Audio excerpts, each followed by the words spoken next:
안녕하세요. 부천부동산 스터디입니다. 11월 25일 1일 브리핑 해보도록 하겠습니다. 삼익빛이 제목만 들어가면 조회수가 폭발하는 현상이 있습니다.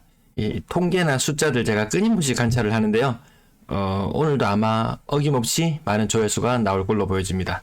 20명 중에 1명이 좋아요를 누른다. 뭐 이런 통계들이 있습니다. 숫자의 흐름을 지속적으로 관찰하다 보면 뭔가 보이는 게 있어요. 지금 특히 보이는 것은 마이너스 30% 하락은 아무것도 아니다. 삼익빛이 마이너스 32% 폭락, 16억까지 갔던 것이 10.95억.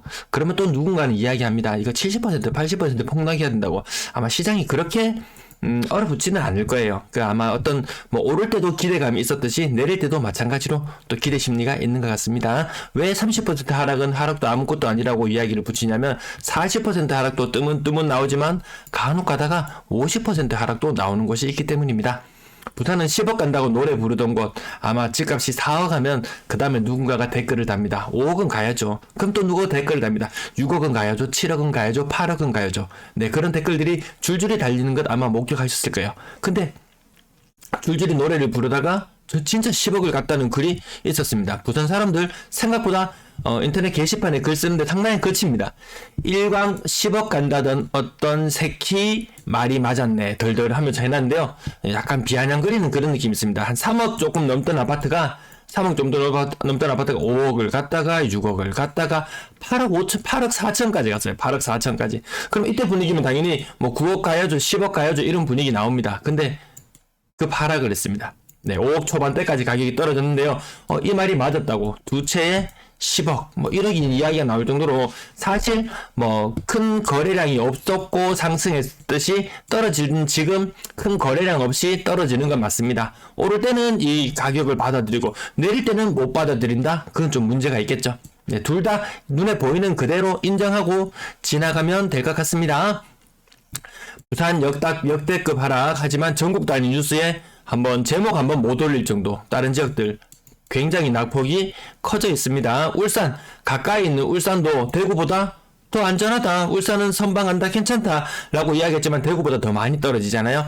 부산도 아마 그 다음 후보군에 들어갈 것 같다는 말씀을 계속 드립니다. 그리고 어제 일부 좀 자료가 오류가 있었어요. 제가 컨트롤 C, 컨트롤 V를 하는 과정에서 조금 잘못된 자료가 들어가는 것 같습니다. 분양권 직거래 비율 거기 오류가 있었어요. 오늘 정정된 자료 보여드리도록 하겠습니다. 매도 물량, 임대 물량 보시겠습니다. 매도 물량 오늘도 감소했어요. 좀 특이한 현상이 나타났습니다. 목요일, 금요일 이틀간 감소. 이런 일 잘 없었거든요. 어쨌든 물량 줄어드는 추세가 맞구나. 전세 물량도 조폭 감소. 이것도 조금 이례적인 현상입니다. 제가 다시 초록색 선을 2,000건 올렸어요. 보정 전에 원래 자료 17,800건. 그거보다는 지금 많은 수치. 연말에 18,352건. 요거 혹시라도 제가 10의 자리까지는 틀려도 18,300xx가 된다면 작도 타러 가겠습니다. 네, 작도 타러 가겠습니다. 월세 물량 1,637건. 월세 물량은 오늘도 증가했어요. 다 전국적으로 매매 물량, 전세 물량 다 줄어드는 가운데 부산의 월세 물량은 좀 늘어났어요. 전체 29,000건 정도의 임대 물량이 있고요. 거래량 35건. 많지 않다는 느낌이죠. 많지 않습니다. 1월의 분위기와 오히려 지금 분위기가 비슷한 것 같다. 규제 해제 9월에 해제되고 9월 말에 해제되고 나서 거래량 증가 20% 정도 효과를 누리는데 그치고 있습니다. 오히려 그때보다 분위기는 더 안 좋은 것 같다. 직거래 비율은 11월 현재 많이 높아져 있습니다. 29.5%까지 올라가 있고요. 거래량 이 상태로 마무리된다면 1110건. 대구보다 거래량 증가율이 더 미미하다. 하지만 대구는 800건, 서울은 600건대, 인천은 800건대, 부산은 1210건대. 이 거래량이 더 줄어들지도 몰라요. 더 줄어들지도 모릅니다. 그러면은 우려했던 더 큰 실거래 지수 하락을 보여줄 것 같습니다. 삼익빛이 33평형 16억까지 갔던 것이 10억 9천. 일부 재건축 아파트들에 이런 문제가 있어요. 전세가에 보면 기절합니다. 16억까지 갔던 아파트가 전세가가 1억 4천만 원? 이런 거지 같이 보면은, 이 거품이 많이 끼긴 많이 꼈구나. 물론 그 이후에 어마어마한 편익이라든지 이런 것들을 누릴 수도 있을 거예요. 근데 여기에다가 분담금까지 혹시라도 몇 억씩 돈이 들어가는 그런 상황에 놓이게 된다면, 이거 몇 억 구할 수 있는 사람 얼마나 될까요? 그거 쉽지 않거든요. 그래서 한창 서울에 재개발 열풍이 불었을 때, 지금은 한참 전이죠. 전 대통령쯤 되나요? 한 그맘때쯤에 재개발할 때 뒤로 막 넘어가는 사람들도 있었습니다. 몇 억씩 분담금 내고 어떻게 사냐고. 이제 당장 노후를 준비해야 될 때, 아파트도 노후가 되지만 사람도 노후가 되잖아요. 나이가 들면, 이제는 좀 정착하고 살고 싶다라는 그런 느낌도 들 법한데, 갑자기 몇 억 돈을 더 내놔라? 솔직히 우리나라 지금 노후 대비는 썩 안 되는 편이잖아요. 센텀11 2단지 고점 대비 20% 이상 하락하는 모습, 나머지 대형 SK뷰 30%죠. 그 다음 대형 평형의 10% 정도 하락. 국평의 가격 기준으로 본다면 어느 정도 한 30% 정도는 기본적으로 빠지는 느낌. 명륜동 힐스테이트 30, 더시안 명지 퍼스트월드 2단지 요건 한 27% 정도 되나요? 25%. 나머지 가격들도 30% 빠진 정도 빠지는 게 있고요. 국평의 가격은 30%는 일단 기본적으로 먹고 들어가는구나.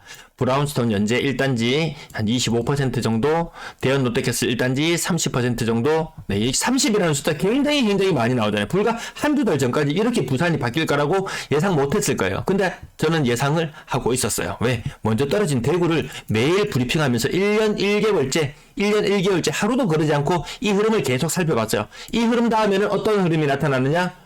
마이너스 30에 키 맞추기 하는 현상이 나타나는데, 부산 근래 들어서 낙폭이 커지면서 이 속도가 빨라졌다.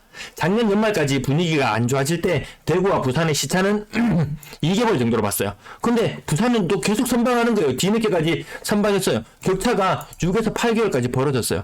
이제는 이 격차가 다시 줄어들고 있습니다. 지금 한 4개월 정도 시차, 이 정도로 체감될 정도로 부산이 빠르게 낙폭을 키워가고 있습니다. 나머지 가격, 베스티움 25% 정도 빠지는 모습, 나머지 보합, 유림 아시아드 32평형 30% 정도 빠지는 모습, 그리고 벽산 이 메타폴리스 30% 정도 빠지는 모습. 네, 계속 이거 10% 정도 빠지고 지금 팔면 잘 판다. 근데 이 10% 빠졌다는 게 그냥 고스란히 남들 다 오를 때 같이 올랐을 경우에 10%. 30% 그런 경우니까요. 남들 다 오를 때 못 올랐었다. 그러면 이런 거래들도 나온다고 계속해서 말씀을 드리고 있습니다. 그래서 시세 조사는 잘 하셔야 된다. 경매 관련돼서 글도 남겨주시는 분도 계시는데요. 권리 분석은 기본에다가 그 다음에 시세 분석도 시장가 분석도 반드시 하시고 입찰하셔야 된다. 최근에 최저가로 거래된 것보다 오히려 더 비싸게 경매받는 경우가 있더라. 왜 그런 거 살펴보니까 이 최저가보다 낮은 호가가 안 보이는 거예요. 호가상으로는 최저가보다 한참 높아요. 그래서 막상 부동산 시장에 좀 돌아다니고 나 얼마 정도 가격에 살 거다라고 한번 던져놓고 오면 처음에는 어림도 없다는 이야기가 나와요. 근데 시간이 지나고 나면 흥정이 다시 들어오기 시작합니다. 그 새를 못 참고 경매에 비싼 가격에 좀 낙찰받는 분들도 일부 계세요. 근데 대구에서 근래 나타나는 현상 중에 하나가요. 추후에 부산에서도 분명히 일어날 거예요. 여기 네이버 부동산에 보시면 호가창이 이렇게 있어요. 그러면 어떤 분위기였냐면은 그 전에 최저가가 혹시라도 여기 최저가가 빨간 점으로 찍혀요. 근데 호가는 요지 부동인 상태가 있어요. 요 상태에서 시간이 한 6개월 정도 지났으려나? 6개월? 혹은 그 이상 지났던 것 같아요. 근데 요 속도가 빨라지니까 부산도 한 3, 4개월 후쯤이면 이 현상이 나타날지도 모르겠어요. 호가대가 이렇게 있어요. 근데 최근 실거래가가 요쯤에 찍혔어요. 요게 이전 상태죠. 그러다가 시간이 조금 더 지나면 어느샌가 보니까 여기 호가가 밑에 더 생겨요. 자꾸 밑에 뭔가가 생겨요. 누군가가 급한 사람이 생기나 봐요. 왜 이런 문제가 생기냐면 금리 부분을 건드리지 않을 수가 없어요. 과거에 대출을 받았던 사람들, DSR 비율을 무시하고 많이 받았던 사람들 갱신되는 시점이 되면요, 일부 원금 상환하는 사례도 생길 수 있습니다. 과거에 DSR 굉장히 비율 190%, 200%, 장난 아니게 받는 사람들 있잖아요. 죄송합니다. 100% 이상대. 자기가 번 돈을 고스란히 갚아야 된다. 그 세금도 안 빼고 한 부분이기 때문에 자기가 번 돈보다 원리금 상환에 더 많은 비용을 써야 되는 사람들. 지금 이제 갱신하는 시점들 다가옵니다. 4년, 5년 전에 집 샀던 사람들 위기 닥쳐올 수 있어요. 그럼 2년, 3년 전에 집 샀던 사람들의 위기고, 단순히 지금 입주하는 사람만의 문제가 아니더라. 그 이전에 4년, 5년까지 다 들추어냅니다. 들춰낼 수밖에 없는 그런 상황으로 가고 있습니다. 맞부네. 자, 계금주공 2단지 가격 3억까지 갔던 것이 1억 7,300, 거의 40% 가까워라. 이거 미쳤다. 이거 40%나 하락해? 라고 하지만 이런 거래가 빈번하더라는 거죠. 상대적으로 덜 올라서 덜 떨어지는 경우도 있겠지만, 그래도 좀 많이 치고 올라갔다 하는 애들 같으면은 같이 떨어집니다. 지금 제일 무서워해야 되는 게 오늘 제목에 붙여본 삼익빛이 같은 이런 경우 있잖아요. 멀쩡한 낮은 가격에 있던 것이 1단 점프, 2단 점프 막 제멋대로 막 껑충 큰 거래량을 수반하지 않고 올랐던 거래들 큰 거래량 없이 한순간에 무너져 내리더라고요.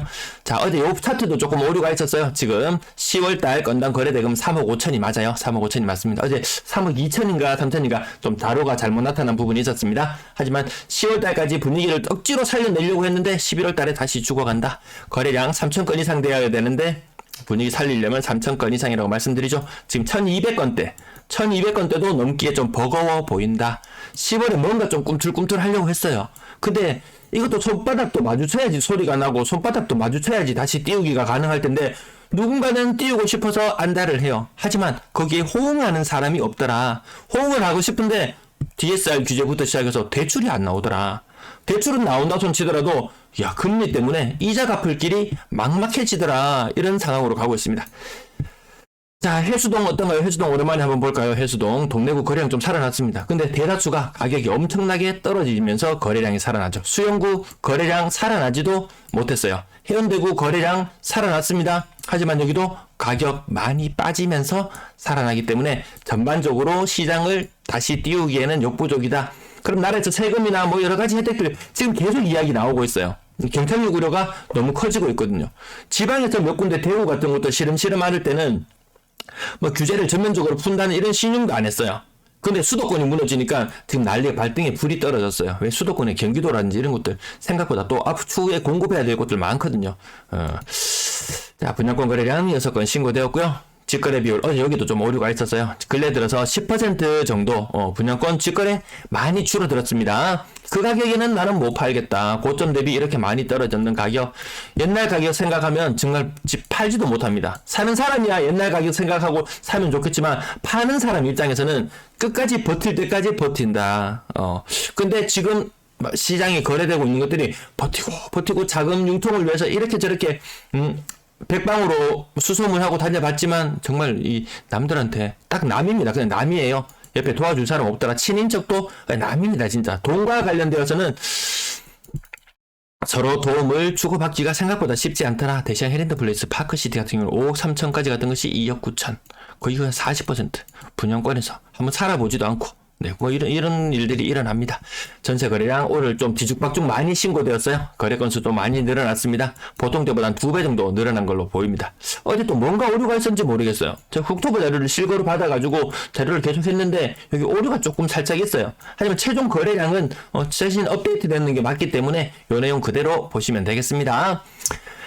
가격이 최고 7억까지 갔던 전세 가격이 6억 8천이에요.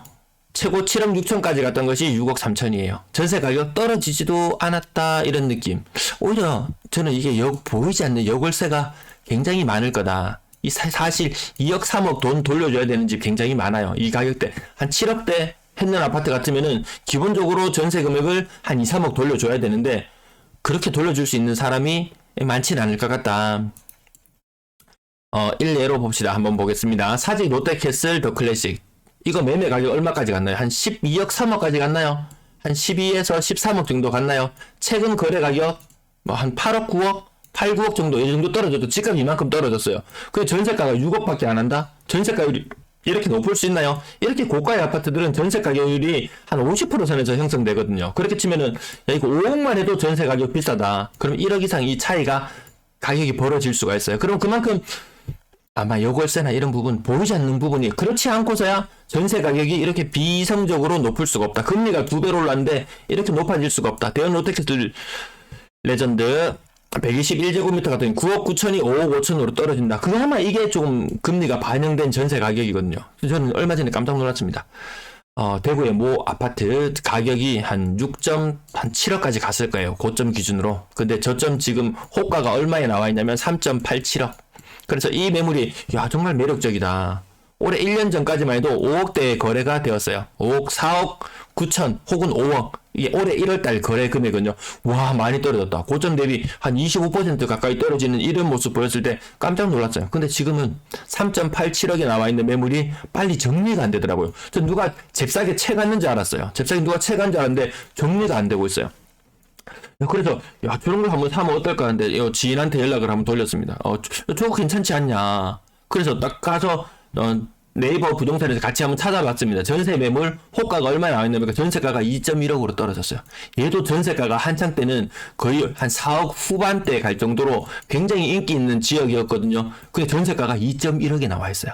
그래서 이 갭 투자를 하더라도 생각보다 거의 뭐 이것저것 공제되는 것들 세금이라든지 뭐 이런 거 생각하면 거의 한 2억 정도를 가지고 갭 투자를 해야 되는 그런 상황인 거예요. 그러니까 쉽지는 않다. 나중에 추후에 경기 전망을 긍정적으로 보시는 분이라면 괜찮겠지만 모르겠다. 2억 지금 은행에 돈 넣으면 1년에 1,000만 원씩 생기는데 이건 지금 집 사놓고 괜히 애물단지가 될지도 모른다. 뭐 그런 입장인 거예요. 다 그래서 셈이 다 나름대로 셈이 다 복잡한 그런 상황인 것 같습니다. 전체 가격 보시면 거의 70% 선 가격대, 뭐 80%, 90% 넘어가면 좀 의심해보자 이런 느낌으로 봅니다. 전세가 생각보다 많이 안 빠지고 매물이 계속해서 쌓여난다가 누군가 물어봅니다. 전세 매물이 왜 이렇게 많이 쌓이느냐? 전세가 왜 이렇게 많이 쌓이느냐? 뭐 수요 공급에 의해서 쌓이는 걸 어쩌겠습니까? 뭐 100가지, 200가지 이유를 붙일 수도 있겠지만 그 중에 상당수는 허수도 있을 것이다. 네, 그럼 그렇게 보시면 될까요? 거래량 떨어지고 있고요. 4억 이상 거래 비중도 계속해서 떨어지는 모습, 넉 달째 10%를 무너진 상태. 자, 요것도 어제 좀 오차가 있었죠. 요것도 지금 2억 3천만 원 정도 수준 맞아요. 어제 2억 4천만 원 수준으로 여기 세 점이 마치 만나는 것처럼 보였는데 어제 차트 오류가 있었습니다. 지금 많이 떨어진 모습, 요게 정상적인 모습 맞고요. 월세 거래량은 조금 늘어나 있고, 금강 펜트리움 오늘도 거래가 플러스 한 4건인가 있었어요. 그것 때문에 일시적으로 올라가 있는 현상. 월세 갑자기 뚝 떨어진 거 아니라고 계속 말씀드립니다. 시간이 지나면 조금 더 상승하는 모습 보여줄 거예요. 자, 전체 임대 거래량. 이 연초에 대비해서 이만큼 거래량이 다시 살아나줘야 되거든요. 이게 1월달, 2월달 전세 거래가 거의 피크고, 그리고 이 연말 11월, 12월도 이 양 피크를 이루는 이 시기거든요. 근데 이 지금 2,400건의 11월 거래량이 신고되고 있는데, 여기까지 올라가기는 힘들지 않을까. 네, 그런 느낌으로 바라보고 있습니다. 네, 시청 감사합니다.